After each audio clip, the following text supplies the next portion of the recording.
इस कार्यक्रम के पुण्यार्जक हैं श्री दिगंबर जैन पंचायत गुवाहाटी असम, अध्यक्ष श्री महावीर गंगवाल, महामंत्री श्री वीरेंद्र सरावगी, उपाध्यक्ष श्री ओम प्रकाश सेठी।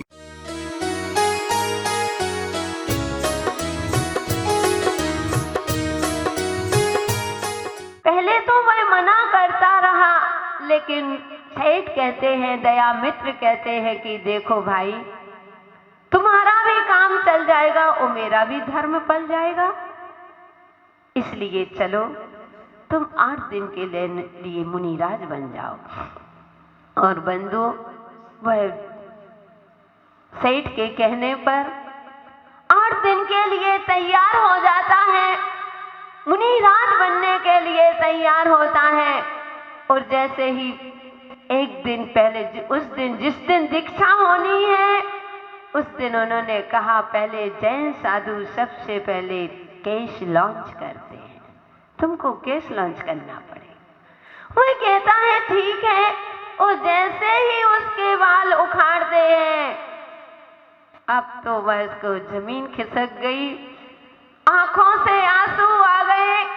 वो दया मित्र समझा रहे हैं कि देखो मित्र भाई, तुम मुनिराज बनते हो, 2 घंटे की ही तो बात है, फिर तो तुम्हें इतना माल मिलेगा।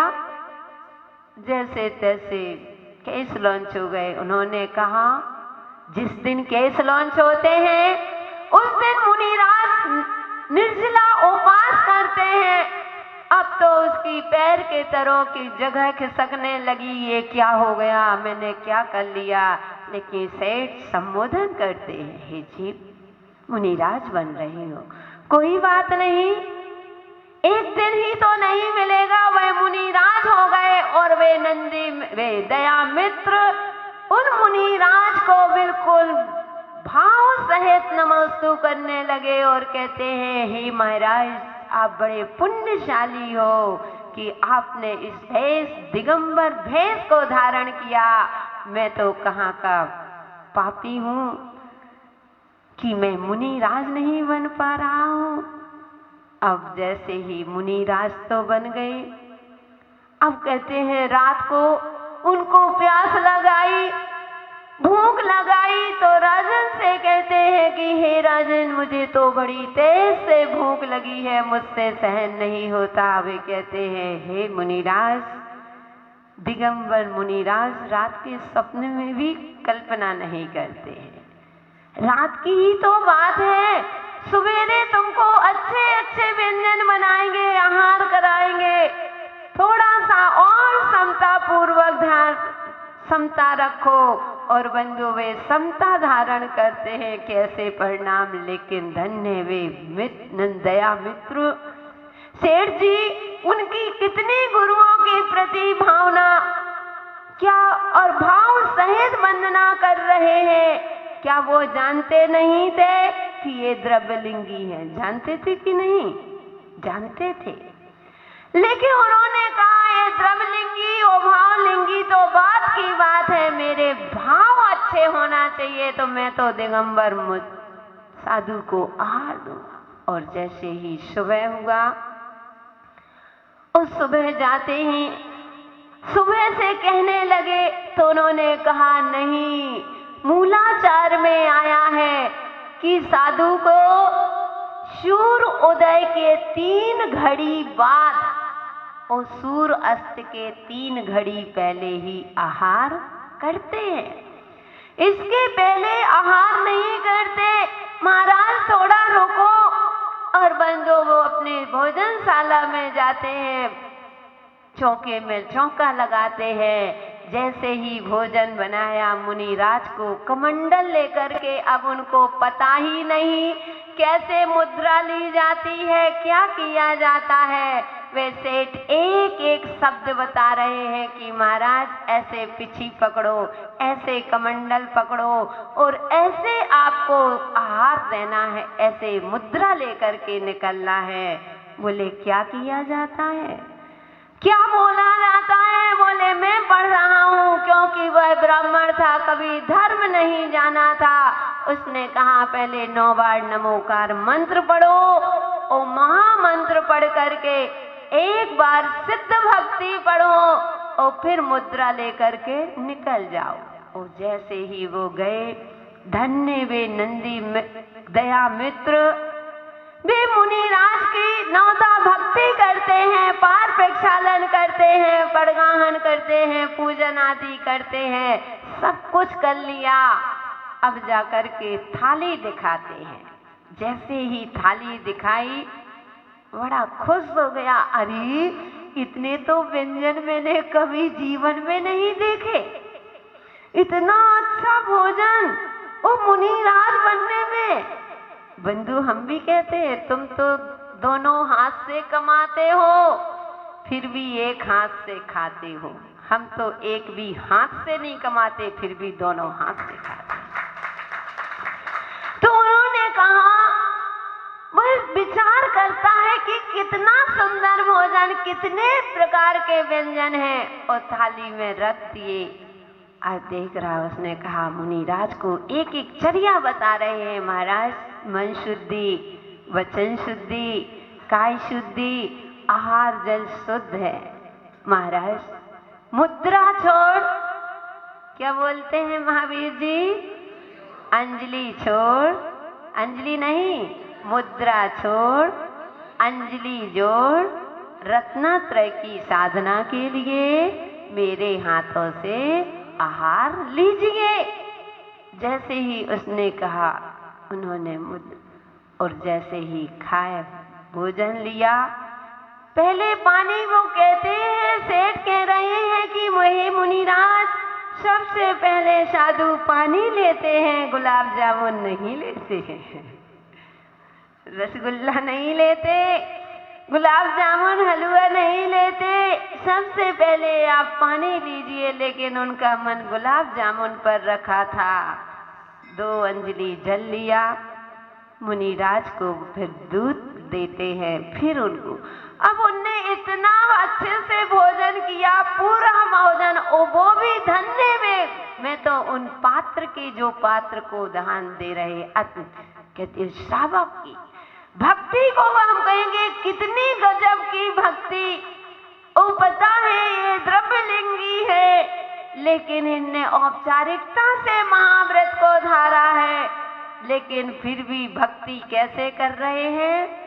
भाव सहित भक्ति कर रहे हैं। वो भाव सहित भक्ति करने का अपने आहार दे करके, कि इतने बड़े अष्टानिका महापर्व में आज मेरे जैसा पुण्यशाली के मुझे आज साधु को आहार दे करके मैं धन्य हो गया।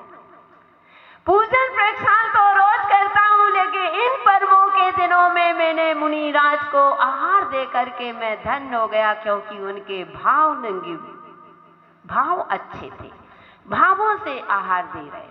बंधु, अब वो जैसे आए, अब श्रावक वह सेठ एक एक क्रियाएं सिखाता है। महाराज प्रत्याख्यान करिए, कैसे किया जाता है उनको प्रत्याख्यान कराया, चारों प्रकार के आहार, जल का त्याग कराया। और बंधु उनसे कहा, महाराज समाई कीजिए। सेठ ने जाकर के मुनिराज की समाई कराते हैं। वो आप होते, समझ गए ना, काय के लिए मुनिराज बने हो? जब अपनी साधना ही नहीं करते बनती है, तो काय के लिए मुनिराज बने? क्यों घर को छोड़ा? क्या घर में खाने की कमी थी क्या? ऐसे कह देते। और तो क्या नमस्कार भी नहीं करते। मैं यहाँ की बात नहीं, जो मेरी आवाज सुने मैं सभी के लिए कह रही हूँ। तो बंधुओं, वो समाय कराते हैं। समाय तीनों फिर कहते हैं, महाराज श्री अपने 28 मुनि राजों के 28 प्रतिकर्म होते हैं। पूरे प्रतिकर्म 4 टाइम स्वाध्याय कराते हैं, दोनों टाइम प्रतिक्रमण कराते हैं, प्रत्याख्यान कराते हैं, रात्रि की योग निष्ठापन, प्रतिष्ठापन, भक्ति कराते हैं।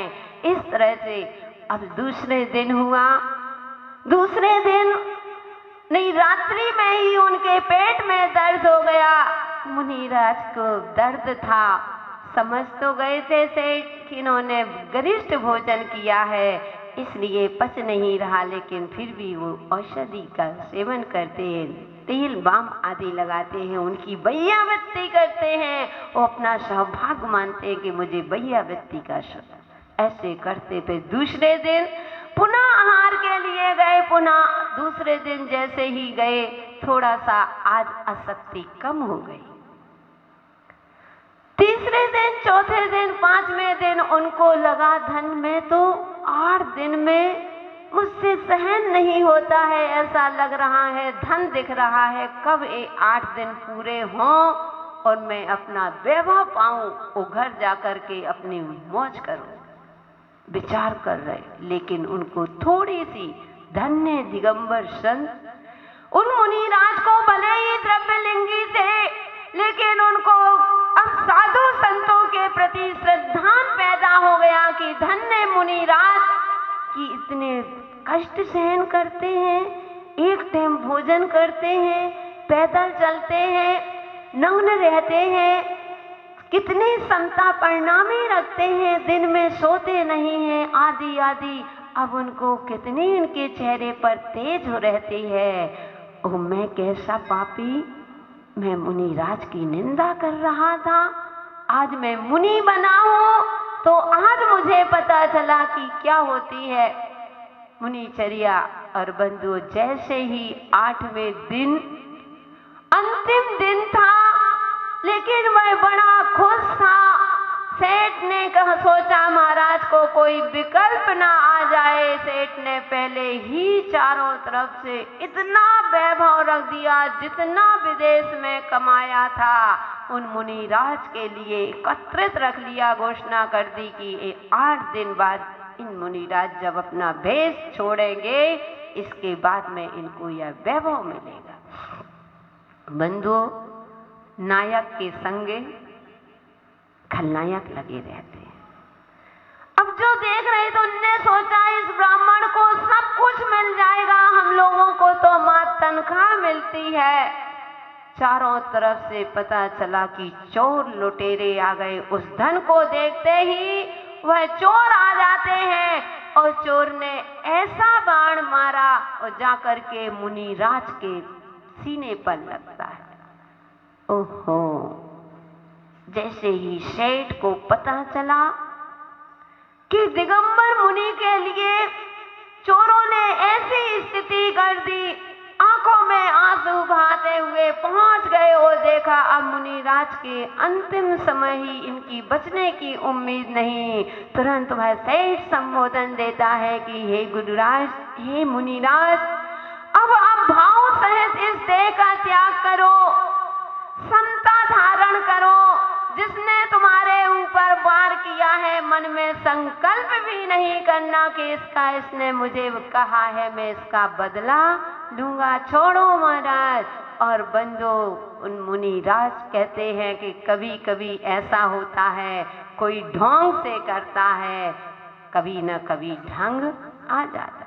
मैं हमेशा कहती हूँ, कोई कहता है ये तो ढोंगी है, ढोंग से नमस्कार करता है, मैं कहती हूँ कोई बात नहीं, आज ढोंग से करता है तो कल ढंग से भी करने लगेगा, कोई दिक्कत नहीं। और मुनिराज को जैसे ही समता पूर्वक इतना संबोधन करते हैं वे सेठ, और भाव पूर्वक उनकी समाधि हो जाती है। और भाव पूर्वक समाधि का परिणाम यह निकला कि वह राजगृही नगरी के महाराजा श्रेणिक के अभय कुमार नामक पुत्र उत्पन्न होते हैं। समझते हो, सुना है?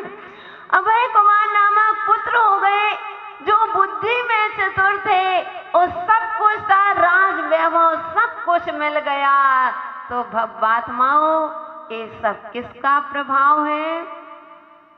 दान का प्रभाव। उन सेठ ने मौका ढूंढा था कि मैं 8 दिन मुझे मुनिराज मिल जाएंगे तो मैं इस जंगल में कहाँ मुनिराज रखे, लेकिन उनको 8 दिन के इन अष्टानिका महापर्व में मुनिराज बनने की दी।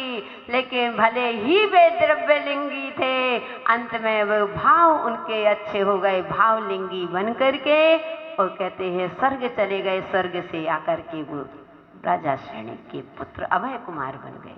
बंधु, ये भक्ति का तो कहने का तात्पर्य बंधु, जो सम्यक दृष्टि जीव है वह मौका ढूंढता है, कुछ होने का मौका ढूंढता है और भाव सहज भक्ति करता है वह यदवा तदवा नहीं भटकता है, वह विचार करता है कि मेरा जो भी होगा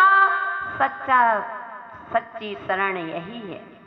देव शास्त्र गुरु के प्रति दिया गया दान यही यश कीर्ति का प्रतीक होता है, यही पुण्य का प्रतीक होता है, यही इससे ही पुण्य बढ़ना है।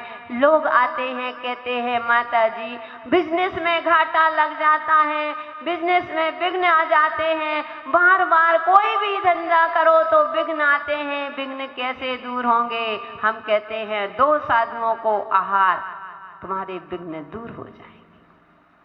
जितने तुम साधुओं को आहार निरंतराय आहार करवाओगे, तुम्हारे अंतराय कर्म आहारों से ही दूर होते हैं और सहज नाम की जाप आदि करने से दूर होते हैं और भगवान की भक्ति करने से। कहते हैं सिद्धों ने 8 गुण को प्राप्त किया, 8 कर्म नष्ट हो जाते हैं, तो क्या तुम्हारा अंतराय कर्म नष्ट नहीं होगा? अवश्य होगा। इसलिए भव्यात्माओं समय भी अपना हो गया है। आप सभी लोगों ने 8 दिन में सिद्ध चक्र महामंडल विधान कर रहे हो, सिद्धों की आराधना कर रहे हो, इसके लिए कर रहे हो कि वंदे तद्गुण लब्धे। हे भगवान, जैसे गुण आप में है वही गुण हम में आ जाए, इस प्रकार से विचार करके पूजन करना, विचार करके दान देना और विचार करके जीवन को उत्थान की सोचना है कि हमारा जीवन कैसे पावन और पवित्र बनेगा। इन्हीं पुनीत भावनाओं के साथ समय अपना पूरा हुआ। जय बोलिए महावीर भगवान की।